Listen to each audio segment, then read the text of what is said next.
Caminhoneiro solteiro. Deu carona para uma garota jovem, na BR-230 e quase perdeu sua vida.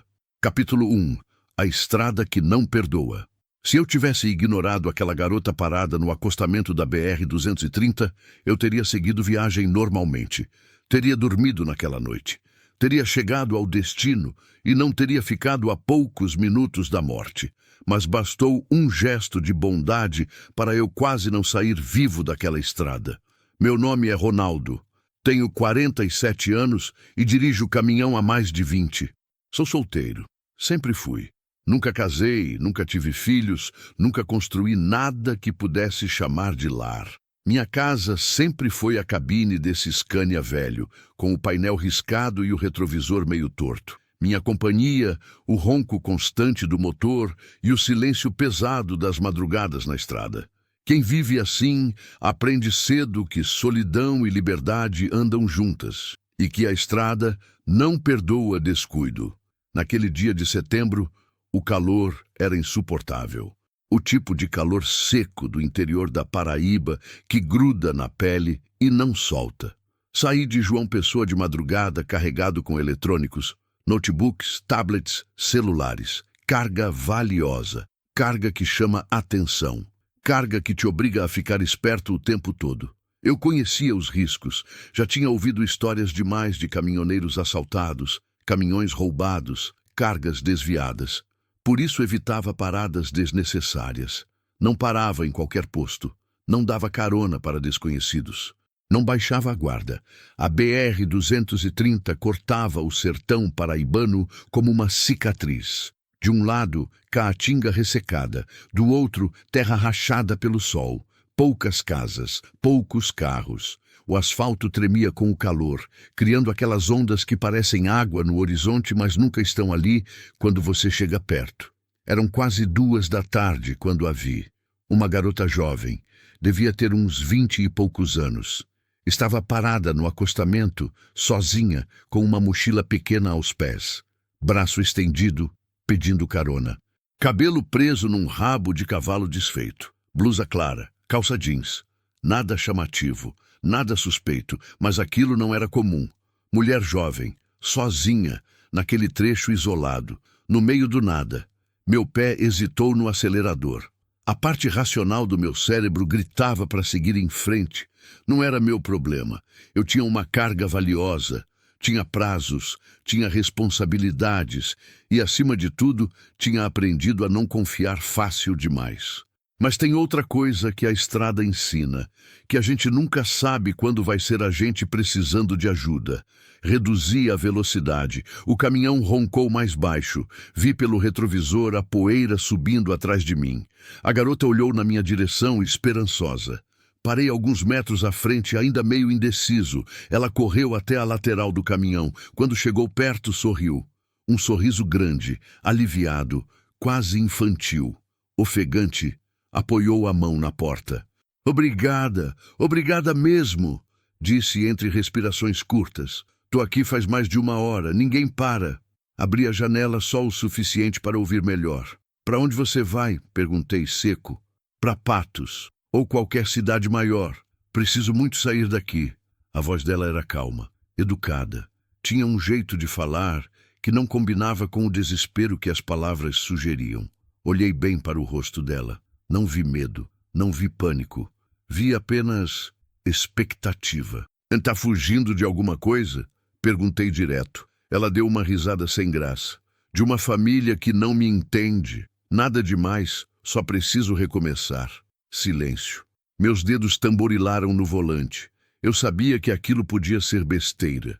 Sabia que podia me arrepender, mas também sabia que deixar uma jovem ali, sozinha debaixo daquele sol, não combinava comigo. Entra, disse, destravando a porta. Ela subiu rápido, jogando a mochila no chão da cabine. Fechou a porta com força e soltou um suspiro longo, quase teatral. Você salvou minha vida, disse, se acomodando no banco. Eu não respondi. Apenas engatei a marcha e voltei para a estrada. O que eu não sabia naquele momento era que quem estava prestes a perder a vida era eu, Continue e alongue o próximo 10:49, capítulo 2. Sinais que eu deveria ter visto. Os primeiros quilômetros foram tranquilos, silenciosos até. Ela ficou olhando pela janela, como quem admira a paisagem. Mas não havia paisagem para admirar. Só caatinga seca, cercas caídas e placas enferrujadas anunciando cidades que pareciam ter sido esquecidas pelo tempo. Eu mantive os olhos na estrada, as duas mãos no volante. Sempre fui assim, concentrado, desconfiado. A estrada ensina isso. Nunca relaxe completamente. Depois de uns 15 minutos, ela quebrou o silêncio. Faz muito tempo que você trabalha com isso. 22 anos. Respondi, sem tirar os olhos do asfalto. Nossa, deve conhecer o Brasil inteiro, né? Boa parte. Deve ser legal. Liberdade total. Ir e vir quando quiser. Eu quase ri. Liberdade. As pessoas de fora sempre romantizam a vida de caminhoneiro. Acham que é aventura. Acham que é independência. Não entendem que liberdade, quando não tem para onde voltar, vira apenas solidão em movimento. Tem seus lados bons, murmurei. Ela ajeitou o corpo no banco, virando um pouco na minha direção. E a carga? Deve valer uma fortuna, né? Eletrônicos. Aquilo me incomodou, não pela pergunta em si, mas pela forma como ela perguntou, com naturalidade demais, como quem já sabe a resposta e só está confirmando. Por que quer saber? Respondi, mais seco que o necessário. Ah, desculpa. Curiosidade. Meu ex-namorado era caminhoneiro também. Ele vivia falando dessas coisas. Fez sentido. Relaxei um pouco. É uma carga valiosa, sim. Por isso evito parar muito. Entendo. Deve ser perigoso. É. Silêncio de novo. Mas dessa vez, um silêncio diferente. Como se ela estivesse calculando algo. Pensei que era impressão minha, que eu estava sendo paranoico demais. Afinal, a garota só tinha feito uma pergunta inocente. Passamos por um vilarejo minúsculo, 3 casas, uma bodega, um cachorro deitado na sombra de uma árvore seca. A placa dizia, Bem-vindo a São José do Bonfim. População, não informada. Provavelmente porque ninguém ficava tempo suficiente para ser contado. Você para em algum posto específico? Ela perguntou, quebrando o silêncio de novo. Depende. Tem um ali na frente, o posto do cruzeiro. É bom. Meu ex parava lá sempre. Aquilo acendeu um segundo alerta. Como ela sabia que tinha um posto ali na frente? Ela tinha dito que estava fugindo de casa, que precisava sair daquela região, mas conhecia os postos da estrada como quem viaja frequentemente. Não vou parar, respondi, firme. Ah, tudo bem. Só comentei. Ela voltou a olhar pela janela. Mas eu senti que ela tinha ficado tensa. Uma tensão quase imperceptível. O tipo de tensão que você só percebe quando passa muito tempo sozinho, prestando atenção em detalhes. Mais alguns quilômetros. O calor dentro da cabine aumentava. Liguei o ar-condicionado. O motor roncou mais alto. Ela mexeu na mochila, tirou uma garrafinha de água, bebeu devagar. Você mora em Patos? Perguntei, tentando puxar conversa de novo, mas também buscando informações. Não, mas tenho uma prima lá. Vou ficar com ela até arrumar emprego. Que tipo de emprego? Qualquer coisa. Não sou exigente, só quero recomeçar. A história fazia sentido, mas tinha algo nas entrelinhas que não fechava. A maneira como ela falava, calma demais, ensaiada demais, como quem já contou aquela história várias vezes. E sua família? Não vão te procurar? Insisti. Ela deu de ombros. Meu pai bebe. Minha mãe finge que tá tudo bem. Não vão sentir falta. Duro, direto. E mesmo assim, sem emoção na voz. Eu já tinha ouvido muitas histórias na estrada. Histórias reais, pesadas, de gente quebrada tentando sobreviver. E sempre havia algo nessas histórias.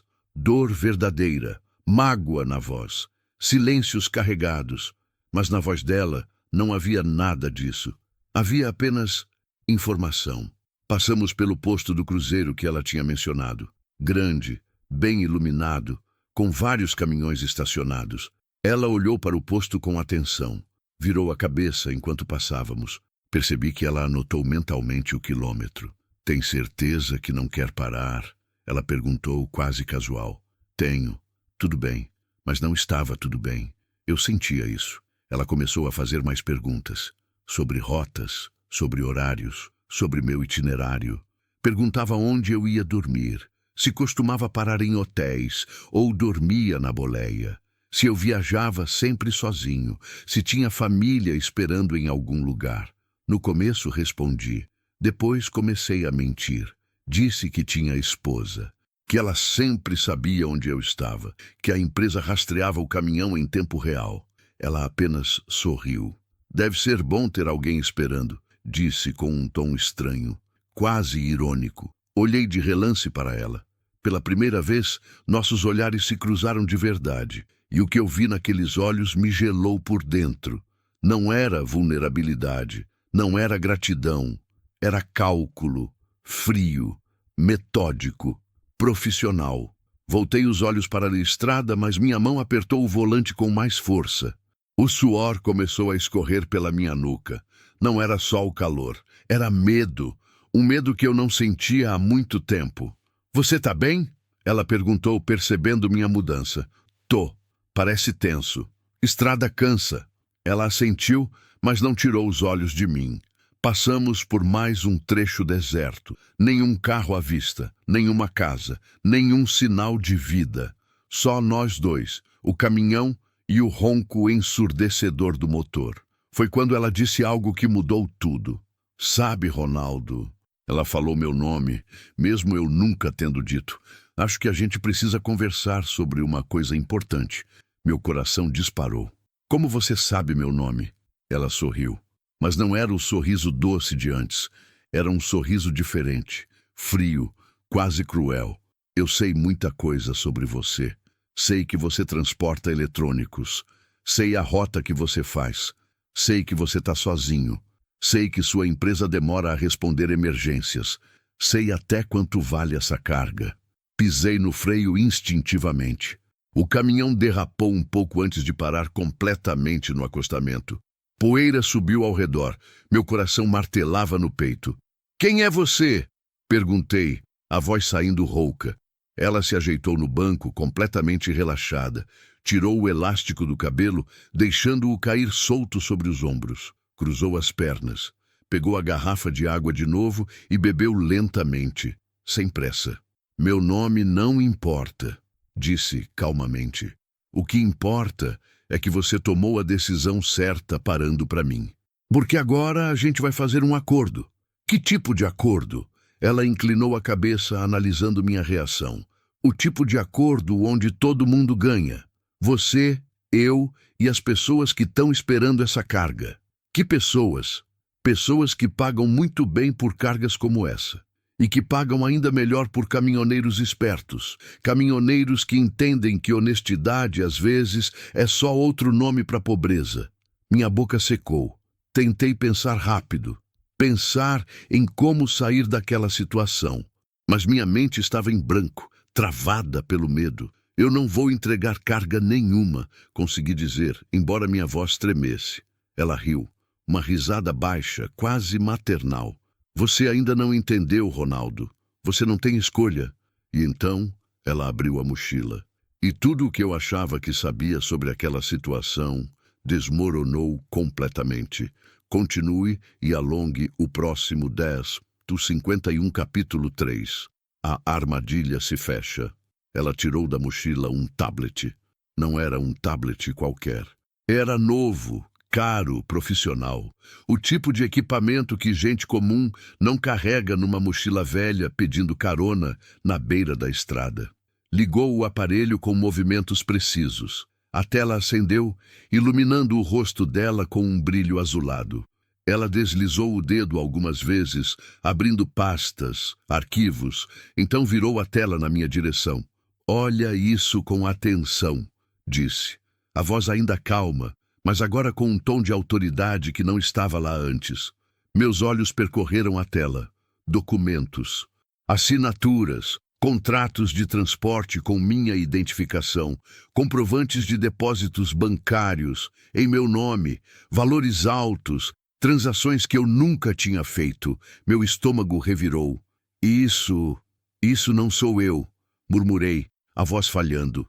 Claro que é você, ela respondeu com um meio sorriso. Tá tudo aqui, seu nome, seu CPF, sua assinatura, até suas digitais se precisar. Como conseguimos? Ela completou minha pergunta. Ronaldo, você acha mesmo que uma carona aleatória foi coincidência? A gente sabe tudo sobre você, onde você mora, suas rotas, seus horários, até onde você gosta de tomar café. A gente te acompanha faz semanas. O medo que eu sentia virou pânico. Semanas. Eles me seguiam faz semanas e eu não percebi nada. A gente tem acesso aos seus documentos. Ela continuou, deslizando mais imagens na tela. Copiamos sua assinatura, clonamos suas digitais de um copo que você usou num posto. Gravamos sua voz. Tenho aqui até uma ligação sua, autorizando o desvio da carga.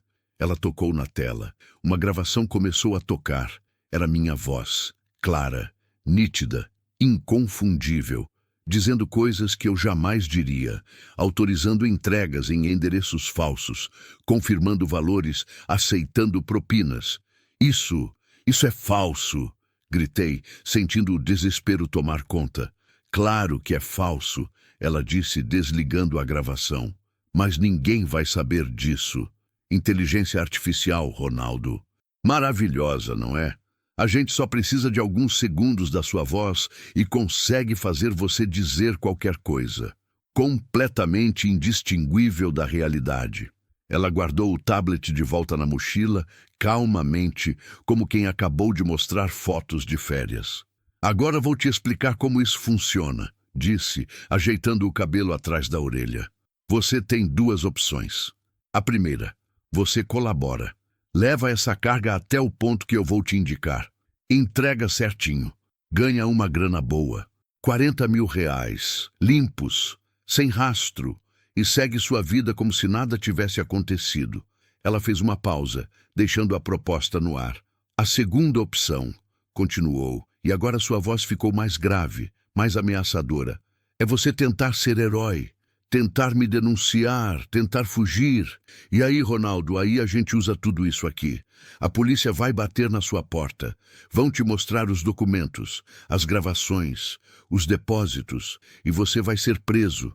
Vai perder seu caminhão, sua liberdade, seu nome. Sua vida inteira vai virar lixo. E sabe o pior? Ninguém vai acreditar em você. Ninguém. Eu não conseguia respirar direito. O ar dentro da cabine parecia ter ficado pesado, denso, sufocante. Por que eu? Consegui perguntar, a voz saindo num fio. Tem centenas de caminhoneiros nessa estrada. Por que escolheram eu? Ela inclinou a cabeça, como se analisasse se valia a pena responder. Porque você é perfeito, disse, simplesmente. Solteiro, sem família, sem ninguém que vá fazer barulho se algo der errado. Você é invisível, Ronaldo, e gente invisível é fácil de apagar. As palavras cortaram fundo, invisível. Era assim que eu era visto, um homem sozinho, sem raízes, sem ninguém que sentisse falta. Um fantasma andante que só existia dentro da cabine de um caminhão. E se eu simplesmente te colocar para fora agora? Perguntei, buscando alguma saída. Se eu te deixar aqui e seguir viagem? Ela riu. Uma risada genuína, divertida. Você pode tentar, disse, pegando um celular no bolso. Mas aí eu faço uma ligação e em menos de 10 minutos você vai ter um pneu furado. Ou um acidente, ou uma blitz surpresa. A gente tem gente em todo lugar, Ronaldo. Policiais, fiscais, pessoal de posto, mecânicos, até outros caminhoneiros. Você não tem para onde correr. Ela desbloqueou o celular e mostrou uma foto. Era eu, ontem, abastecendo no posto antes de sair de João Pessoa. A foto tinha sido tirada de longe, mas dava para ver meu rosto claramente. A gente está sempre olhando, ela sussurrou. Sempre. Minha mão tremeu no volante. Pensei em acelerar, em dirigir até a delegacia mais próxima, em gritar por ajuda. Mas cada pensamento esbarrava na mesma realidade. Eu estava encurralado. Ela percebeu minha hesitação. Eu sei que você está pensando em fazer alguma besteira, disse, a voz voltando àquele tom quase maternal, quase gentil. Mas pensa bem, Ronaldo. 40 mil reais. Você dirige até o ponto, entrega a carga, pega o dinheiro. E acabou. Simples, rápido, sem dor. E se eu for pego depois? Você não vai ser pego. A gente faz isso faz anos. Já passou dezenas de caminhoneiros pelas nossas mãos. Alguns colaboraram, ganharam dinheiro, seguiram suas vidas. Outros tentaram ser espertos. Ela deixou a frase no ar, pesada, carregada de significado. O que aconteceu com eles? Perguntei, embora já soubesse a resposta.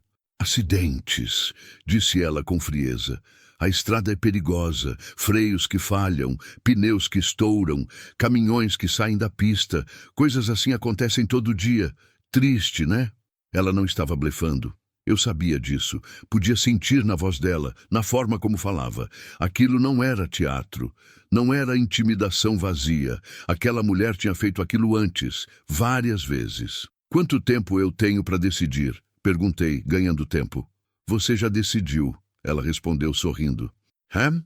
No momento que parou para me dar carona, você já decidiu.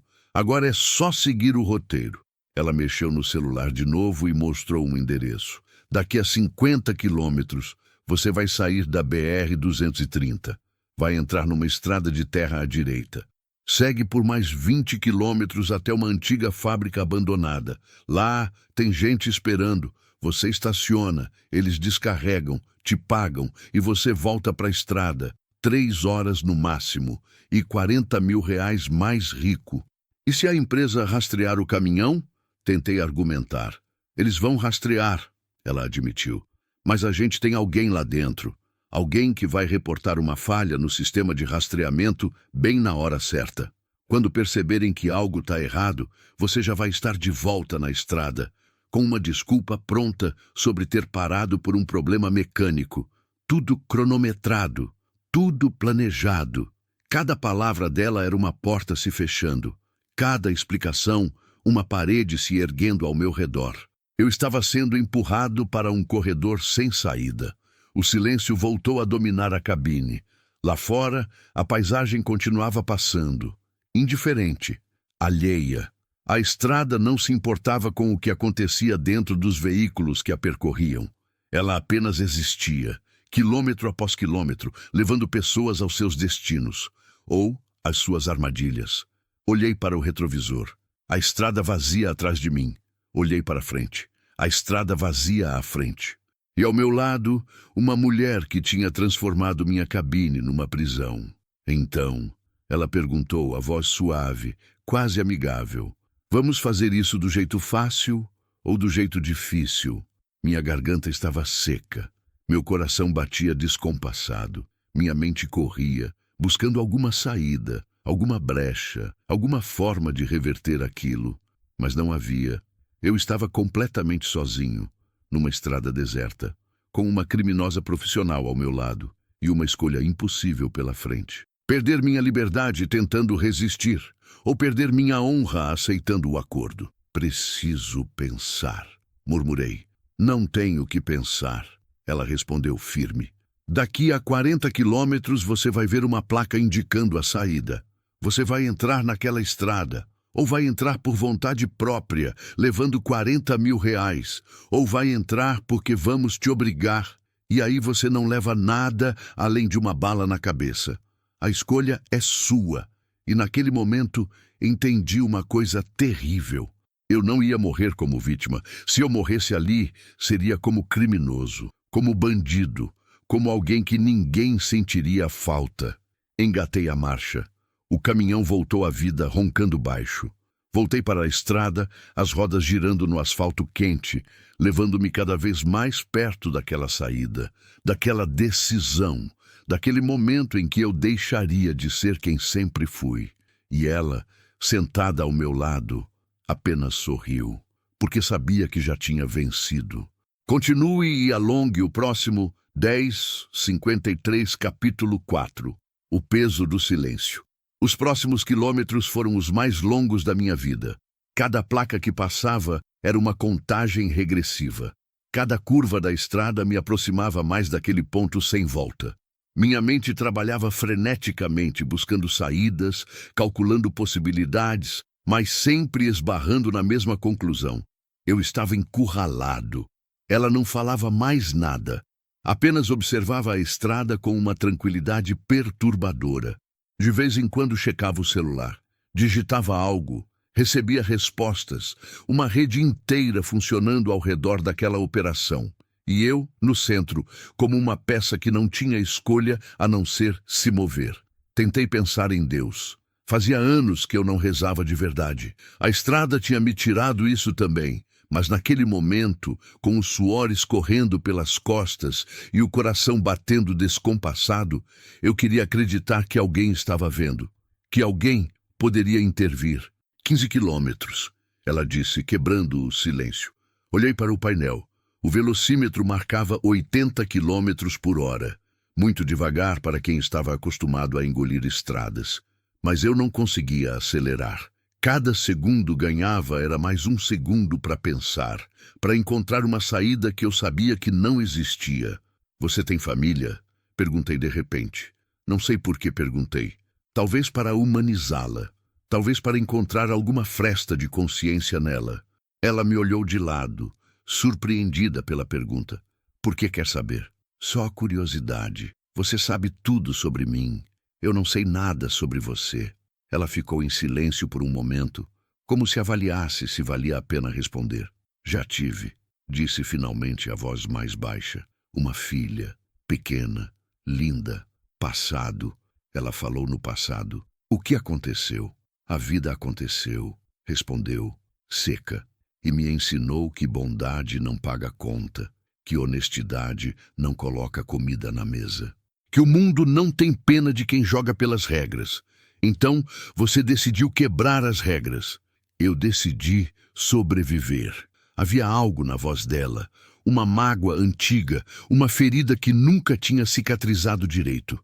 Por um instante, quase senti pena. Mas então lembrei onde estava, do que estava acontecendo, e a pena virou raiva. Sobreviver destruindo a vida dos outros? Disparei, a voz mais alta que eu pretendia. Ela riu, sem humor. Você acha que eu estou destruindo sua vida, Ronaldo? Eu estou te oferecendo 40 mil reais em 3 horas, mais do que você ganha em 6 meses quebrando as costas nessa estrada. Se você está se sentindo destruído, o problema não sou eu. É sua consciência burguesa que te fez acreditar que pobreza honrada é virtude. Não é sobre dinheiro. Tudo é sobre dinheiro. Ela cortou. Você só não percebe porque nunca teve o suficiente para entender isso. Eu não respondi. Não havia o que responder. A placa apareceu no horizonte, desbotada, torta. Desvio, 8 quilômetros. 8 quilômetros. 8 quilômetros para eu decidir quem eu era.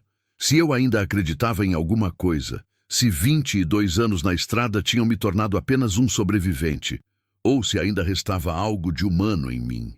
Pode diminuir a velocidade, ela instruiu, voltando ao tom profissional. A entrada é discreta, uma estrada de terra logo depois daquela árvore quebrada. Você vai ver. Meu pé vacilou no acelerador.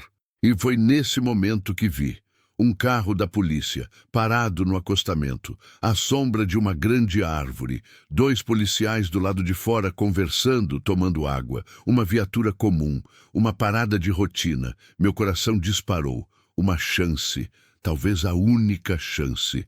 Ela percebeu minha mudança de expressão e olhou na direção que eu olhava.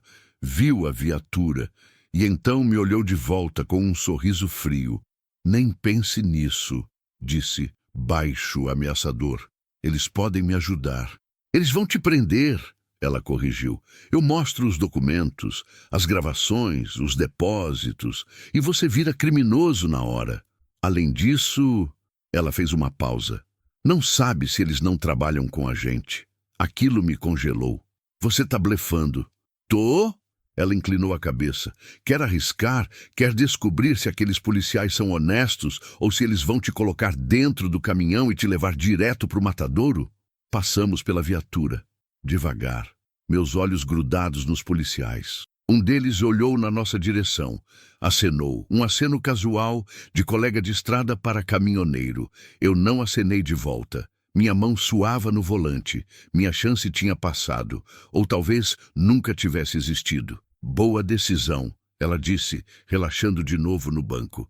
Você está começando a entender como funciona. Eu não entendo nada, murmurei amargo. Você entende sim. Entende que está sozinho, que ninguém vai te salvar, que sua única opção é fazer o que eu mandei e torcer para sobreviver. 5 quilômetros para o desvio. A paisagem começou a mudar. Menos caatinga, mais terra vermelha, algumas casas esparsas, um vilarejo no horizonte, pequeno demais para ter nome nos mapas. Ela digitou algo no celular. Segundos depois, recebeu uma resposta. Sorriu satisfeita. Tudo certo do outro lado, disse. Eles já estão esperando. Quem são eles? Você não precisa saber.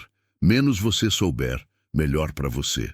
E depois que eu entregar a carga, o que me garante que vocês não vão me matar mesmo assim?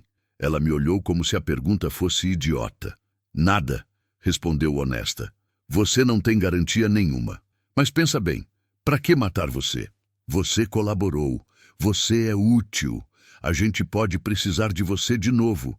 E morto, você não serve para nada. Vivo, você é um ativo. Um caminhoneiro comprometido que a gente pode usar sempre que precisar.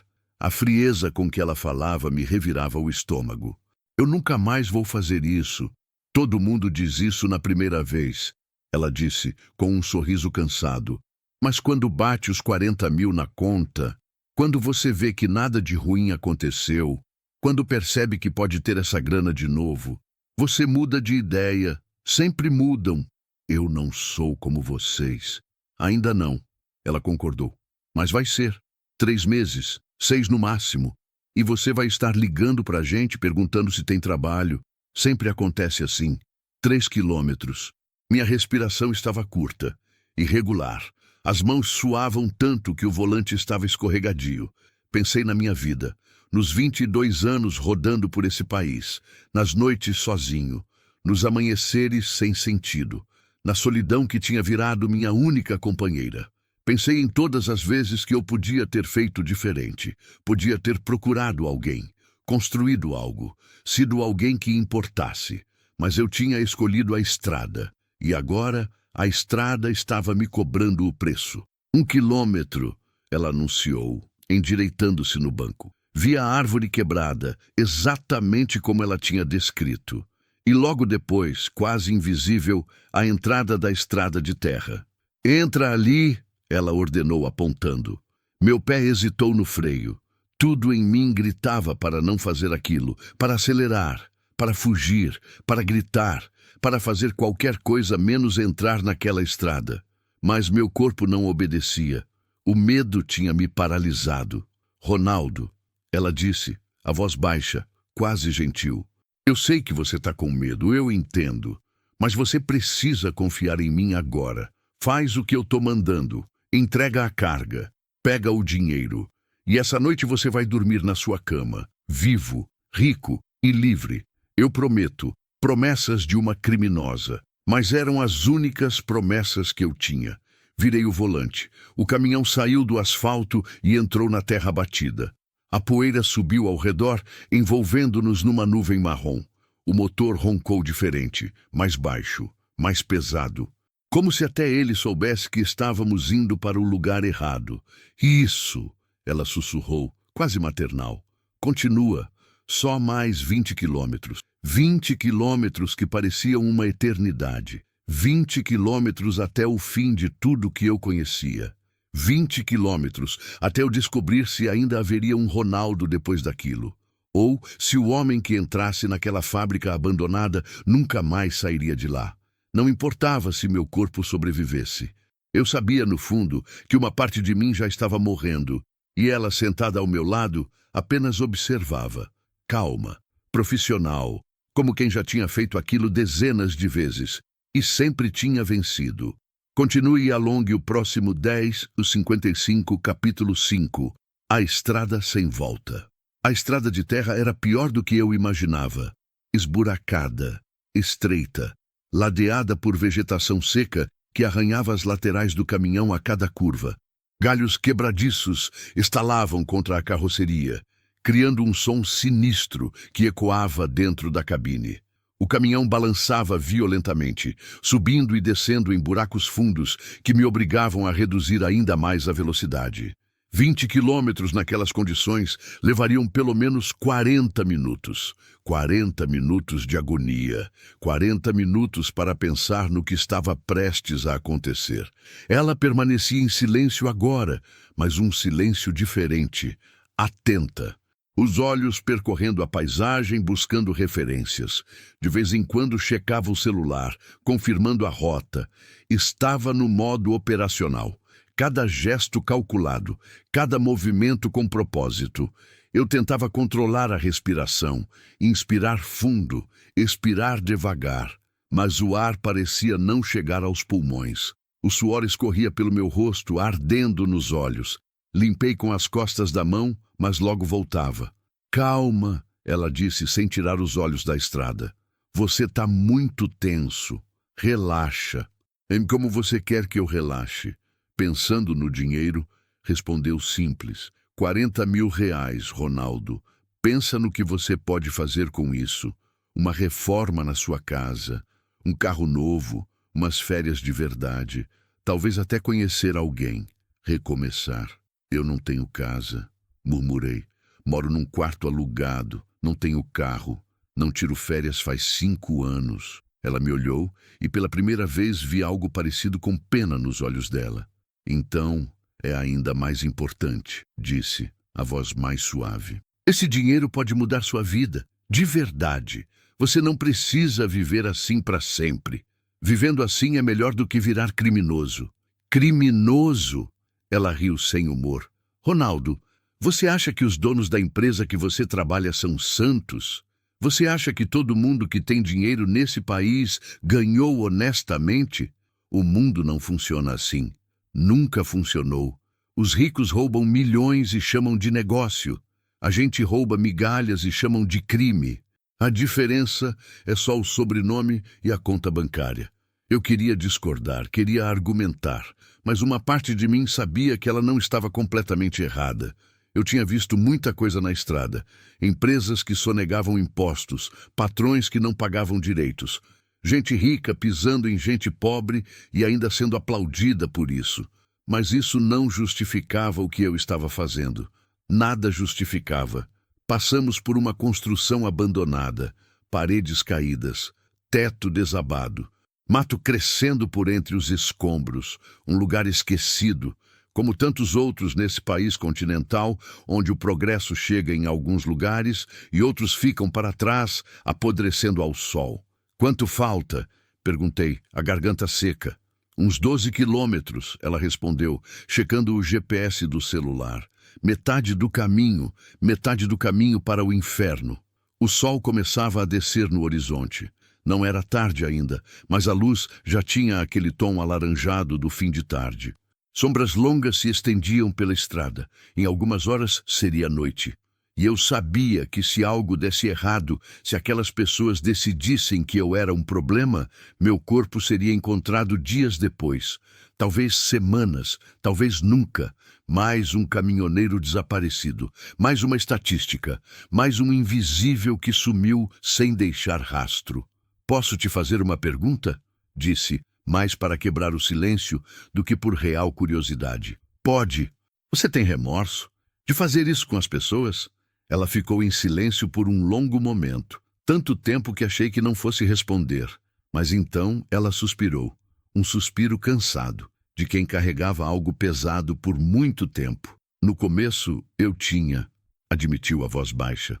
Cada trabalho era um tormento. Eu via os rostos, ouvia as súplicas, sentia o desespero deles e me odiava por isso. Chorava sozinha depois. Jurava que seria a última vez. E o que mudou? A fome, respondeu, seca. A fome da minha filha mudou. Quando você vê sua criança chorando porque está com fome, porque não tem roupa decente para ir para a escola, porque os outros riem dela por ser pobre, você faz o que precisa fazer. E aos poucos, O remorso vai embora, porque você entende que o mundo não tem pena de você. Então por que você deveria ter pena do mundo? Havia verdade naquilo, uma verdade amarga, do tipo que a gente não quer aceitar, mas que existe mesmo assim. Sua filha sabe o que você faz? O rosto dela se fechou, os músculos da mandíbula se tensionaram. Minha filha morreu, disse cortante. Leucemia, há 3 anos. Todos os meus crimes, todo o dinheiro sujo que juntei, não foi suficiente para salvá-la. Então não me venha com julgamento moral, Ronaldo. Eu já paguei preço suficiente. Silêncio pesado caiu sobre nós. Eu não sabia o que dizer. Não havia o que dizer. Ela tinha perdido tudo. E aquilo tinha transformado ela em algo diferente. Algo duro. Impenetrável. Passamos por uma bifurcação. Ela apontou para a direita. Por ali, virei. A estrada ficou ainda pior, quase inexistente, mais trilha do que estrada. O caminhão gemia, forçado, além do que foi feito para suportar. Eles escolheram esse lugar de propósito, ela explicou. Longe de tudo, sem testemunhas, sem câmeras, sem sinal de celular forte o suficiente para causar problema. Perfeito. Perfeito para quê? Para me matar sem ninguém ver? Ela suspirou, impaciente. Ninguém vai te matar, Ronaldo. Eu já disse, você é mais útil vivo. Morto você vira problema. Investigação, polícia, atenção que a gente não quer. Vivo e cooperando, você é só mais um caminhoneiro que entrega carga e segue viagem. E se eu contar? Depois, para quem? Ela perguntou genuinamente curiosa. Para a polícia? Com que prova? Você vai dizer que foi coagido, mas a gente tem documentos mostrando que você foi cúmplice voluntário. Você vai tentar argumentar, mas no final são 40 mil reais depositados na sua conta. Como você explica isso? Não explica. Você afunda junto com a gente. Por isso você não vai contar nada, porque contar significa se destruir. Cada palavra era uma corrente se fechando ao meu redor. Ela tinha pensado em tudo, em cada detalhe, em cada possível reação minha, e tinha construído uma prisão perfeita, sem grades, sem muros, apenas consequências. 5 quilômetros, ela anunciou. Meu estômago revirou. A vegetação começou a mudar. Menos caatinga seca, mais árvores. Sinais de que antigamente aquilo foi um lugar habitado, cultivado. Mas agora era só abandono. Natureza reclamando o que era dela. Então vi uma construção grande, velha, paredes de tijolos aparentes, algumas desabadas, um galpão imenso, tipo fábrica ou armazém, telhado parcialmente caído, janelas quebradas como olhos vazios olhando para o nada, e ao redor carros, 4 veículos, picapes, SUVs, carros fortes, preparados para estradas ruins. E pessoas, 6, 7 talvez, todos homens, todos observando nossa chegada. Meu coração quase parou. Chegamos, ela disse com um sorriso satisfeito. Estaciona ali perto do galpão, devagar, sem movimentos bruscos. Se eu acelerar agora... Comecei, mas ela me interrompeu. Se você acelerar, eles atiram. Simples assim. Você vê aquele cara ali? Ela apontou para um homem encostado numa picape, com algo na mão. Rifle de precisão. Ele acerta uma mosca a 200 metros. Imagina o que faz com um caminhão lento numa estrada de terra. Minha boca estava tão seca que doía engolir. Reduzia ainda mais a velocidade. O caminhão avançou devagar. Os homens nos observavam. Alguns com armas visíveis, outros com as mãos nos bolsos, mas eu sabia que lá dentro havia pistolas, facas, instrumentos de persuasão. Para ali, ela instruiu, apontando para uma área limpa em frente ao galpão. Parei o caminhão. Desliguei o motor. O silêncio que se seguiu foi ensurdecedor. Apenas o som do metal esfriando e os batimentos do meu próprio coração, tão altos que eu achava que ela podia ouvir. Agora você fica aqui, ela disse, pegando a mochila. Não sai do caminhão, não tenta nada. Só fica quieto, a gente descarrega, te paga e você vai embora. Entendeu? Assenti, incapaz de falar. Ela abriu a porta e desceu. Imediatamente 2 homens se aproximaram. Um deles acenou para ela. Conhecidos, cúmplices. Ela disse algo que não consegui ouvir. Eles riram, depois olharam para mim. Não foi um olhar amigável. Fechei os olhos, respirei fundo e rezei.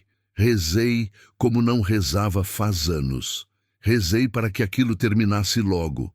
Rezei para sobreviver. Rezei para que, de alguma forma, alguma coisa desse errado para eles e certo para mim. Porque eu sabia, no fundo da minha alma, que se dependesse apenas de mim, eu não sairia dali vivo. Eu estava completamente à mercê de pessoas que não tinham mercê. E a estrada, que sempre foi minha casa, tinha se tornado minha armadilha, meu túmulo, meu fim. Continue e alongue o próximo 10.57, capítulo 6, o momento mais sombrio. Fiquei sentado na cabine, imóvel, enquanto eles se organizavam.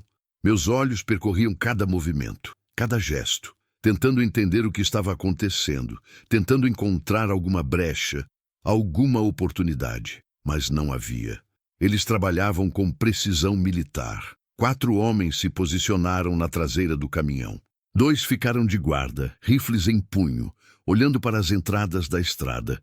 Um deles, o mais velho, aparentando uns 50 anos, cabelos grisalhos, barba por fazer, parecia ser o chefe. Ele gesticulava, dava ordens curtas e todos obedeciam imediatamente. Ela conversava com ele, apontava para mim, para o caminhão, para algo no celular. O homem olhou na minha direção e assentiu. Então pegou um rádio e falou alguma coisa. Segundos depois, um caminhão menor apareceu de dentro do galpão. Baú fechado, sem identificação. Perfeito para transportar carga roubada, sem levantar suspeitas. Meu estômago revirou de novo. Aquilo era real. Estava acontecendo de verdade. Eu não era mais um caminhoneiro honesto. Eu tinha me tornado cúmplice. Parte daquilo. Não importava que eu tivesse sido coagido. Não importava que não tivesse escolha. Aos olhos da lei, aos meus próprios olhos, eu era criminoso agora. Um dos homens bateu na porta da cabine. Pulei do susto. Ele fez um gesto para eu descer. Olhei para onde ela estava. Ela assentiu, confirmando. Abri a porta com mãos trêmulas. Desci devagar. As pernas estavam bambas. Quase não me sustentavam. O chão de terra parecia se mover sob meus pés.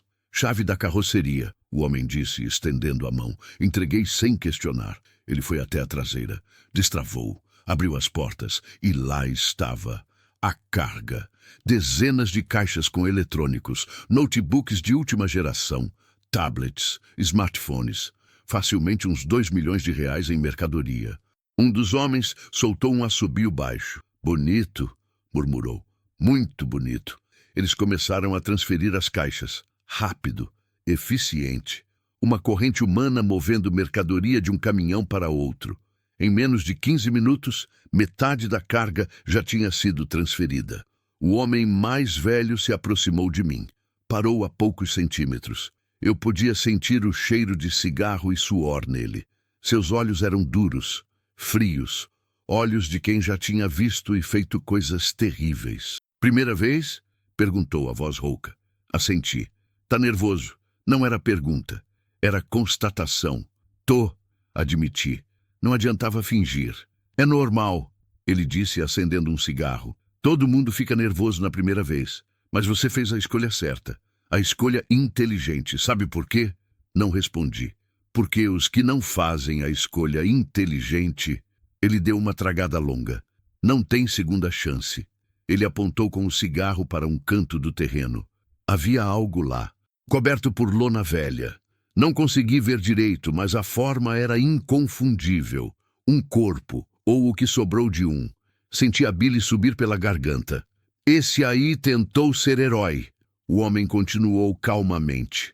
Achou que podia fazer acordo conosco e depois nos entregar para a polícia. Errou feio. Caminhoneiro também. Igual você. Solitário. Invisível. Ninguém sentiu falta.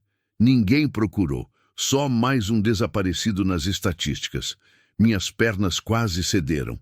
Eu não vou falar nada, consegui dizer, a voz saindo num fio. Juro, eu só quero ir embora. Ele me encarou por um longo momento. Depois sorriu. Um sorriso sem calor. sem humanidade. Eu sei que você não vai falar, disse, porque a gente tem tudo documentado, tudo gravado. Você tá tão enterrado quanto a gente agora. Se a gente cair, você cai junto. E se você cair, a gente garante que você cai duro. Ele deu um tapa no meu ombro, forte demais para ser amigável. Relaxa, faz o que mandaram. Pega teu dinheiro e esquece que isso aqui existe. Simples assim. Ele se afastou, voltando a supervisionar a operação. Ela se aproximou, vinha sorrindo, satisfeita. Tá indo tudo bem, disse. Mais 10 minutos e acabou. Tem um corpo ali, murmurei, apontando discretamente. Ela olhou na direção, deu de ombros. Tinha. Agora não tem mais. É só matéria orgânica voltando para a terra. A frieza com que ela falava me arrepiou. Você não sente nada?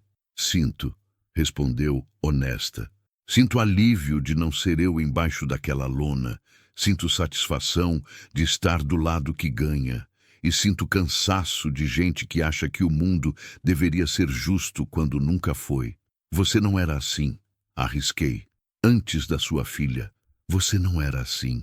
Algo mudou no rosto dela. Uma sombra passou pelos olhos. Por um segundo, apenas um segundo, vi a pessoa que ela tinha sido.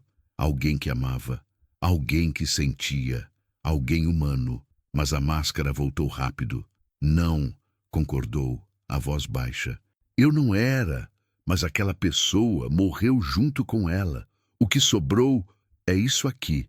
E isso aqui sobrevive, enquanto a outra só sofria. Não havia resposta para aquilo. A transferência estava quase completa. Apenas algumas caixas restavam. Os homens trabalhavam suados, mas sem reclamar. Profissionais até o fim. Foi quando ouvi um som distante, fraco, mas inconfundível. Sirene. Meu coração disparou. Todos pararam. Cabeças se viraram na direção do som. Polícia! Alguém sussurrou. O homem mais velho jogou o cigarro no chão e pisou com força. Impossível, disse, mas havia tensão na voz.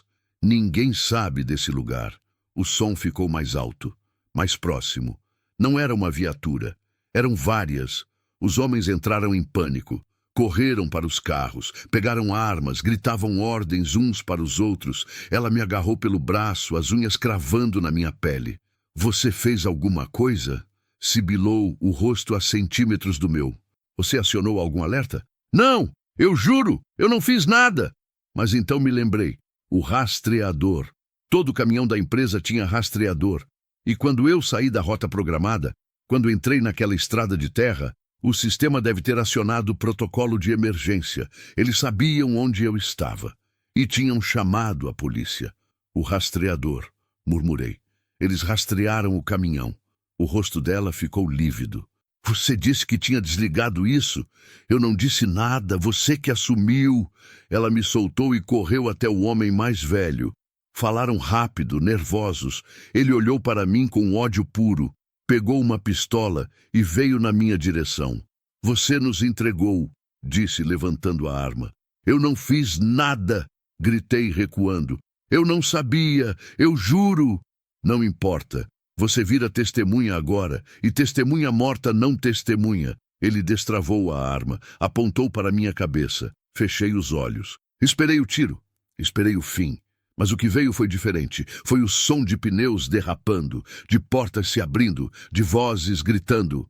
Polícia! Soltem as armas! No chão! Todos no chão! Abri os olhos. Viaturas. 4, 5 delas. Policiais descendo, armas em punho, coletes à prova de balas, posicionando-se estrategicamente. O homem ainda estava com a arma apontada para mim, indeciso, calculando se daria tempo de atirar antes de ser baleado. Solte a arma! Última chance! Ele hesitou. Depois, lentamente, abaixou a pistola e jogou no chão. Tudo aconteceu rápido depois disso. Ordens gritadas, criminosos sendo jogados no chão, algemas, revista, caos controlado. Alguém me puxou, um policial. Me colocou atrás de uma viatura, longe da linha de fogo. Você tá bem? Tá ferido? Eu não conseguia responder, apenas tremia.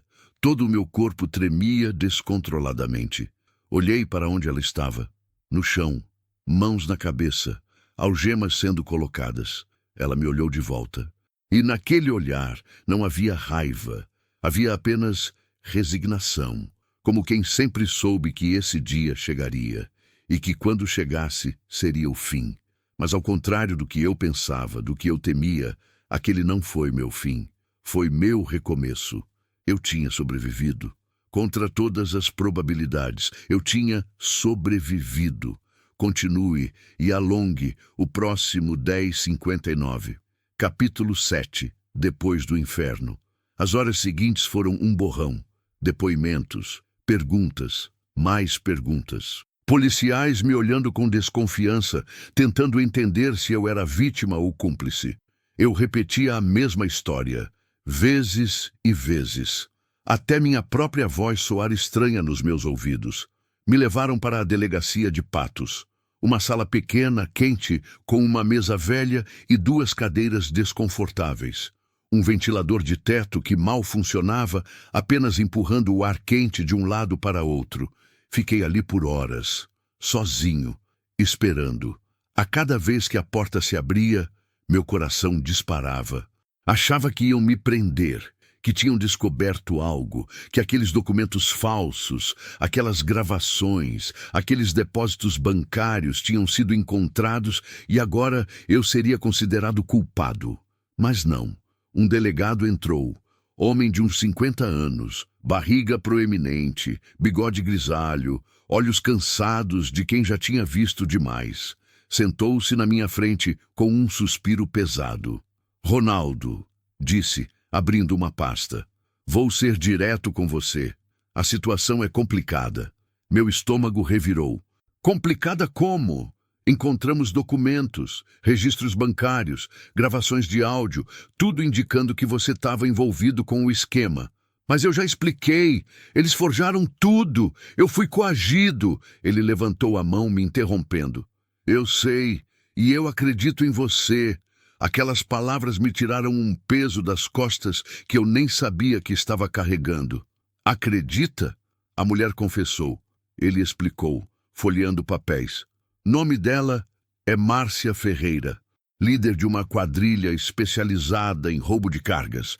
Ela usa sempre o mesmo método. Se passa por vítima, consegue carona, coleta informações sobre o motorista e então forja documentos para comprometê-lo. Se o motorista colabora, ela paga e recruta ele para o esquema. Se ele resiste... Bem, você viu o que acontece. Eu me lembrei do corpo coberto pela lona. Tremi. Quantos? Perguntei a voz rouca. Quantos caminhoneiros? Quanto eles mataram? O delegado ficou em silêncio por um momento. 5, respondeu pesado. Pelo menos 5 que a gente sabe. Provavelmente tem mais. Corpos que nunca foram encontrados. Gente que sumiu e virou estatística. 5 pessoas. 5 famílias destruídas. 5 vidas apagadas porque tentaram fazer a coisa certa. Eu quase fui o 6º, murmurei. Você teve sorte, o delegado concordou. Muita sorte. O rastreador da sua empresa acionou o alerta quando você saiu da rota. Eles nos ligaram imediatamente. Conseguimos chegar a tempo. Mais alguns minutos... Ele não precisou terminar a frase. Mais alguns minutos e eu estaria morto. E agora? Perguntei. O que acontece comigo? Você vai prestar depoimento completo. Tudo o que aconteceu desde o momento que deu carona para ela.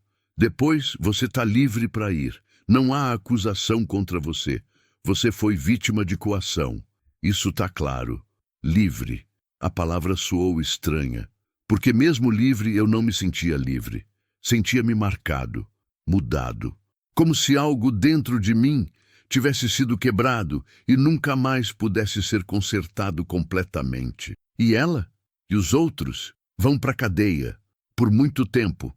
Roubo, formação de quadrilha, homicídio, vão morrer lá dentro. Deveria me sentir satisfeito.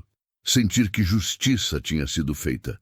Mas tudo que eu sentia era um vazio imenso. Um cansaço que ia além do físico. Um cansaço de alma. Prestei o depoimento. Cada detalhe, cada palavra que ela tinha dito, cada ameaça, cada momento de terror. O escrivão digitava e minha vida se transformava em palavras num documento oficial, reduzida a fatos frios numa página. Quando terminei, já era noite. Saí da delegacia cambaleando, as pernas ainda fracas, o corpo exausto, mas vivo, gloriosamente, inexplicavelmente vivo. O caminhão tinha sido apreendido temporariamente. Evidência.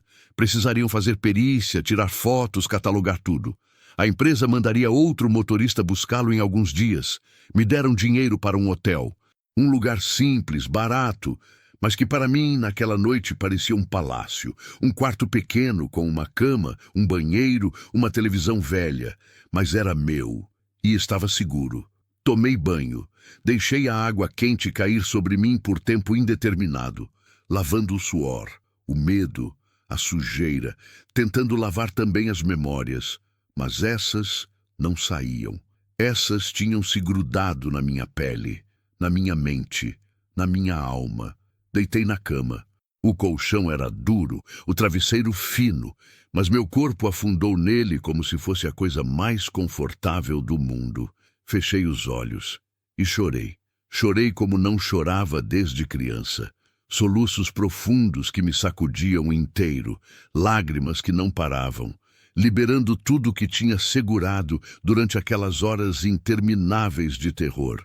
Chorei pela minha vida quase perdida. Chorei pelos 5 caminhoneiros que não tiveram a sorte que eu tive. Chorei pela mulher que ela tinha sido antes de a vida destruí-la. Chorei por mim mesmo, pela solidão, pela invisibilidade, por ser alguém tão facilmente descartável. Chorei até não ter mais lágrimas, até o sono me vencer. E pela primeira vez em muito tempo, não sonhei com a estrada, sonhei com nada. Um vazio negro, silencioso, pacífico. Acordei com o sol invadindo o quarto por entre as cortinas finas. Por um instante, não sabia onde estava. O pânico voltou. Sentei na cama de sobressalto, do coração disparado. Mas então a memória voltou. A delegacia, o depoimento, o hotel. Eu tinha sobrevivido. Peguei meu celular, dezenas de mensagens, da empresa, de conhecidos. A notícia tinha vazado. Caminhoneiro escapa de quadrilha especializada em roubos. Manchetes sensacionalistas. Meu nome estava em todos os sites de notícias regionais. Minha invisibilidade tinha acabado. Agora todo mundo sabia quem eu era. E, estranhamente, isso não me confortava. Passei o dia seguinte entre advogados da empresa, mais depoimentos, assinando documentos. Todos me tratavam diferente agora, com uma mistura de pena e curiosidade mórbida. O caminhoneiro que quase morreu, o sortudo, o sobrevivente. Mas eu não me sentia sortudo, sentia-me oco. No terceiro dia, me liberaram. Outro motorista tinha chegado para buscar o caminhão após a liberação da perícia. Eu podia voltar para casa, para meu quarto alugado, para minha vida solitária. Mas algo tinha mudado. Eu tinha mudado. Peguei um ônibus de volta para João Pessoa. Sentei na janela vendo a paisagem passar. A mesma BR-230 onde tudo tinha começado. Mas agora ela parecia diferente, menos familiar, mais ameaçadora. Cada carro que passava, cada pessoa na beira da estrada, tudo parecia uma ameaça em potencial. O medo tinha me contaminado. Quando cheguei em casa, entrei no quarto pequeno, olhei ao redor. Uma cama de solteiro, um guarda-roupa velho, uma mesinha com um fogão de 2 bocas, uma janela que dava para o muro do vizinho. Era tudo que eu tinha, era toda a minha vida. E pela primeira vez, aquilo me incomodou de verdade, porque eu tinha estado a segundos da morte. E se tivesse morrido, o que teria ficado? Um quarto alugado que seria ocupado por outra pessoa na semana seguinte. Algumas roupas velhas que seriam doadas. Um caminhão que receberia outro motorista. Nada de mim teria ficado. Nenhuma marca, nenhum legado, nenhuma importância. Sentei na cama. Peguei o telefone. Olhei para a tela por um longo tempo.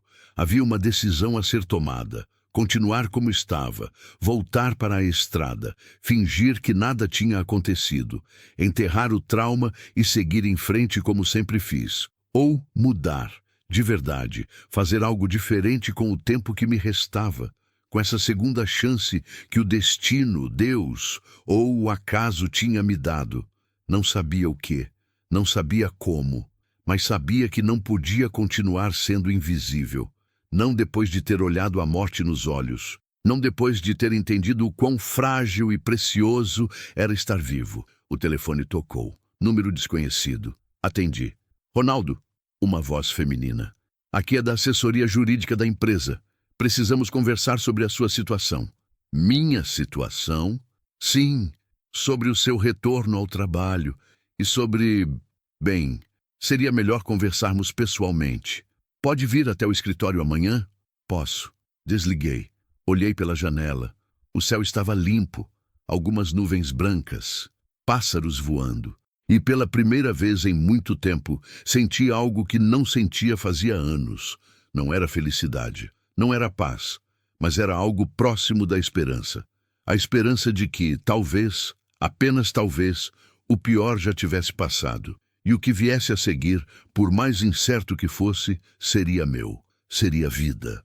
E depois de ter estado tão perto de perdê-la, eu sabia que a vida, mesmo imperfeita, mesmo solitária, era o mais precioso presente que alguém podia ter. Continue e alongue o próximo 11.01, capítulo 8. Renascer na estrada. O escritório da empresa ficava numa área comercial de João Pessoa, um prédio modesto de 3 andares com fachada desbotada pelo sol. Cheguei no horário marcado, vestindo a melhor roupa que tinha. Uma calça jeans limpa e uma camisa social meio amarelada que eu usava apenas em ocasiões especiais. Não que tivesse muitas ocasiões especiais na minha vida. A recepcionista me reconheceu. Claro que reconheceu. Meu rosto tinha estado nos jornais locais, nos sites de notícias, o caminhoneiro que escapou da quadrilha. Ela me olhou com aquela mistura de curiosidade e desconforto que eu já estava começando a conhecer bem. O senhor Cristiano está esperando, disse, indicando uma sala no final do corredor. Cristiano era o gerente de operações. Homem sério, metódico, que eu tinha visto apenas 3 ou 4 vezes em todos esses anos. Geralmente só chamava motorista para o escritório quando havia problema sério. E eu, definitivamente, era um problema sério agora. Ele estava sentado atrás de uma mesa cheia de papéis. Levantou quando entrei, estendeu a mão. O aperto foi firme, mas havia algo de cauteloso nele. Ronaldo, senta, por favor. Sentei. A cadeira de couro velho rangeu. Primeiro quero dizer que sentimos muito pelo que aconteceu. Começou ele, as mãos cruzadas sobre a mesa. A empresa toda está chocada. Ninguém esperava algo assim. Eu também não esperava. Claro, claro. Ele pigarreou desconfortável. Bom, a questão é... Precisamos conversar sobre o seu futuro aqui. Meu estômago apertou. Ali vinha. Vão me demitir? Não, ele disse rápido. Não, não é isso. Pelo contrário, a empresa reconhece que você foi vítima de uma situação terrível. Você não teve culpa alguma. Isso está claro para todos. Então, qual é o problema? Ele suspirou, escolhendo as palavras cuidadosamente. O problema é a repercussão, a mídia, as redes sociais. Todo mundo está falando do caso, e toda vez que mencionam nossa empresa também. Clientes estão preocupados. Alguns estão questionando nossa segurança, nossos protocolos. Estamos tendo que fazer controle de danos. Entendi aonde aquilo ia dar. Querem que eu suma por um tempo? Ele pareceu aliviado que eu tivesse dito primeiro. Não que você suma exatamente, mas talvez uma licença, remunerada, claro, para você se recuperar. Processar tudo o que aconteceu e para as coisas esfriarem um pouco. Por quanto tempo? 3 meses, talvez 4, com o salário integral. E quando você voltar, te colocamos numa rota diferente, mais curta, menos exposta, cargas menos valiosas, algo mais tranquilo. Ele estava tentando ser gentil, tentando embrulhar aquilo como um favor. Mas o que estava realmente dizendo era, você virou um problema, você atrai atenção, e atenção é ruim para negócios. Fiquei em silêncio. Parte de mim queria ficar com raiva, sentir-se injustiçado. Eu era a vítima. Eu tinha quase morrido. E agora estava sendo empurrado para o lado, como se fosse eu quem tivesse feito algo errado. Mas outra parte de mim, uma parte mais profunda, sentiu alívio. 3 meses longe da estrada. 3 meses sem precisar subir na cabine. Sem sentir o pânico toda vez que via alguém pedindo carona. Sem ter pesadelos com pistolas apontadas para minha cabeça. Tudo bem, disse finalmente. Aceito a licença. Cristiano pareceu genuinamente surpreso. Aceita? Mesmo? Aceito. Acho que preciso mesmo de um tempo. Ele sorriu aliviado. Ótimo. Excelente. Vou preparar os papéis. Você começa a receber já na próxima semana. E Ronaldo? Ele se inclinou para a frente, a voz mais baixa, mais pessoal. Cuida da tua cabeça, tá?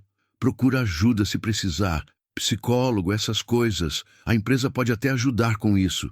O que você passou não é pouca coisa. Assenti. Saí do escritório com uma sensação estranha. Não era felicidade. Não era tristeza. Era uma espécie de libertação.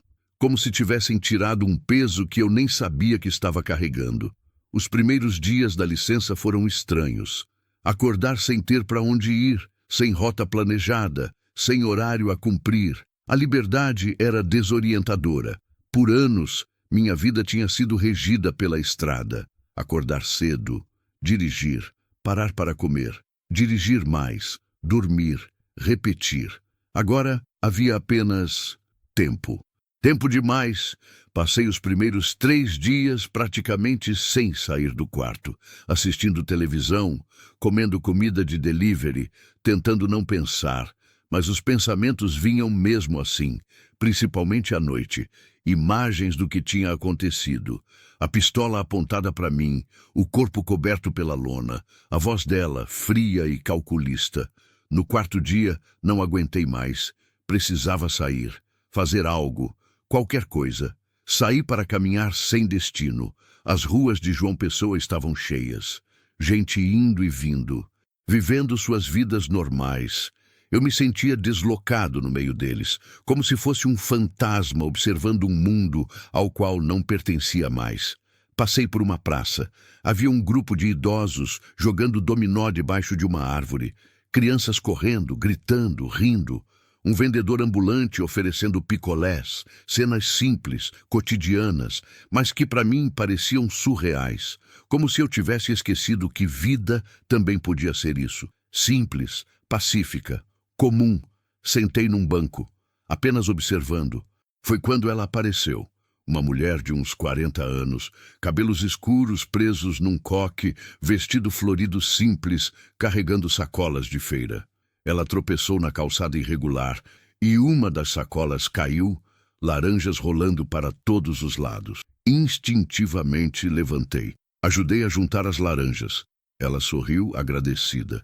Obrigada, moço. Essa calçada é uma armadilha. De nada. Ela me olhou mais atentamente. Então algo mudou no rosto dela. Reconhecimento. Você não é aquele caminhoneiro? O das notícias? Meu corpo inteiro se tensionou. Sou. Esperei a reação, a curiosidade mórbida, as perguntas invasivas, o olhar de pena. Mas o que veio foi diferente. Nossa, ela disse, a voz suave. Que coisa terrível você passou. Graças a Deus você tá bem. Tá bem, né? A simplicidade da pergunta me pegou desprevenido. Tô tentando ficar. Ela assentiu, compreensiva. É o que a gente pode fazer, né? Tentar, um dia de cada vez. Havia algo na voz dela. Uma sabedoria de quem também já tinha passado por coisas difíceis. Não perguntei o quê, não era da minha conta, mas reconheci uma alma marcada quando via uma. Um dia de cada vez, repeti, como se testando as palavras. Exatamente. Ela pegou as sacolas. Bom, preciso ir, mas fica bem, tá? E não deixa isso te definir. Você é mais do que o pior dia da sua vida. Ela se afastou, deixando-me sozinho com aquelas palavras. Você é mais do que o pior dia da sua vida. Será que era? Por tanto tempo eu tinha sido apenas um caminhoneiro, um solitário, um invisível. E agora eu tinha sido quase uma vítima, quase um cadáver, quase uma estatística, mas quem eu era além disso? Comecei a caminhar todos os dias, explorar a cidade que eu morava, mas nunca tinha realmente conhecido. Descobri cafés escondidos, livrarias de usados, uma biblioteca municipal que eu nem sabia que existia. Lugares onde pessoas viviam vidas que não tinham nada a ver com estradas, cargas ou solidão. Numa dessas caminhadas, passei por um posto de saúde. Havia um cartaz na entrada. Atendimento psicológico gratuito. Agende sua consulta. Parei. Olhei para o cartaz por um longo tempo. Cristiano tinha sugerido. A mulher da praça tinha falado sobre um dia de cada vez. Todo mundo, de alguma forma, estava me dizendo a mesma coisa. Procure ajuda. Mas eu sempre fui do tipo que resolve as coisas sozinho. Que não reclama, que aguenta calado. Só que dessa vez, eu não sabia se conseguiria resolver sozinho. Entrei. A recepcionista me cadastrou. Marcou uma consulta para a semana seguinte. Saí de lá com um misto de alívio e vergonha. Alívio por ter dado o primeiro passo. Vergonha por precisar. A primeira sessão foi difícil. A psicóloga era jovem, uns 30 anos, óculos de armação vermelha, sorriso gentil. Nome dela era Patrícia. Pode me contar o que te trouxe aqui? Perguntou depois das apresentações. E eu contei. Tudo. Desde o momento que parei para dar carona até o momento que a polícia chegou. Cada detalhe, cada emoção. E enquanto falava, percebi que estava tremendo. Que lágrimas escorriam pelo meu rosto, que eu não estava tão bem quanto fingia estar. Ela me ouviu, sem interromper, sem julgar, apenas ouvindo. Quando terminei, ela disse algo que mudou algo em mim. Ronaldo, o que você sentiu? Toda aquela raiva, aquele medo, aquela sensação de impotência, é completamente normal. Você passou por um trauma sério. E trauma não se resolve fingindo que não aconteceu. Ele precisa ser processado, sentido, até que aos poucos ele diminua. E se não diminuir, vai diminuir, ela disse confiante. Não vai sumir completamente. Você sempre vai lembrar, mas vai doer menos e vai definir você menos. As sessões se tornaram semanais. E aos poucos, algo começou a mudar. Não era cura. Não era milagre, mas era progresso. Comecei a dormir melhor. Os pesadelos ainda vinham, mas com menos frequência. Comecei a sair mais, a conversar com vizinhos que antes eu apenas acenava. Pequenas conexões, pequenas pontes de volta ao mundo. E então, no segundo mês da licença, aconteceu algo inesperado. Recebi uma ligação. Era do delegado que tinha cuidado do meu caso. Ronaldo, tenho uma notícia. Márcia Ferreira pediu para falar com você. Meu sangue gelou. Falar comigo? Por quê? Ela não disse. Só pediu. Não é obrigatório, claro. Você pode recusar. Mas achei que devia te avisar. Fiquei em silêncio. Parte de mim queria recusar imediatamente. Nunca mais ver aquela mulher. Apagar ela da minha memória. Mas outra parte precisava entender. Eu vou, disse, surpreso com minha própria resposta. Eu vou falar com ela.